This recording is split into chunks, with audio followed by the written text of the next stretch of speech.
சென்னையில் ஆபரண தங்கத்தின் விலை சவரனுக்கு 560 ரூபாய் உயர்ந்துள்ளது. இன்றைய சந்தை நிலவரப்படி ஒரு சவரன் தங்கம் 64,080 ரூபாய்க்கும் கிராமுக்கு 70 ரூபாய் அதிகரித்து 8,010 ரூபாய்க்கும் விற்பனையாகிறது. இதேபோல் வெள்ளி விலை 1 கிலோ 1000 ரூபாய் உயர்ந்து 1,07,000 ரூபாய்க்கும் 1 கிராம் 107 ரூபாய்க்கும் விற்பனை செய்யப்படுகிறது.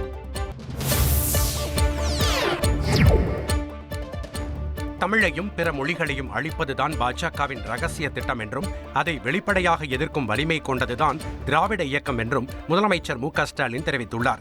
இதுகுறித்து திமுக தொண்டர்களுக்கு எழுதியுள்ள மடலில் ஒவ்வொரு மொழிக்கும் தேவையான தொழில்நுட்பத்தை கற்றுக்கொள்வதுதான் மாணவர்களின் எதிர்காலத்திற்கு மிகுந்த பயனளிக்கும். அதற்கு பதிலாக ஒவ்வொரு மொழியையும் மாணவர்களிடம் திணிக்க முயற்சிப்பது அவர்களுக்கு சுமையாகவே அமையும் என்றும் குறிப்பிட்டுள்ளார். அறிவியலை புறக்கணிக்கும் கட்சியான பாஜகவும் அதன் நிர்வாகிகளும் மொழி திணிப்பை கட்டாயமாக்குவதாகவும் முதலமைச்சர் ஸ்டாலின் குற்றம் சாட்டியுள்ளார். செய்திகளை உடனுக்குடன் தெரிந்து கொள்ள உடனே சப்ஸ்கிரைப் பண்ணுங்க.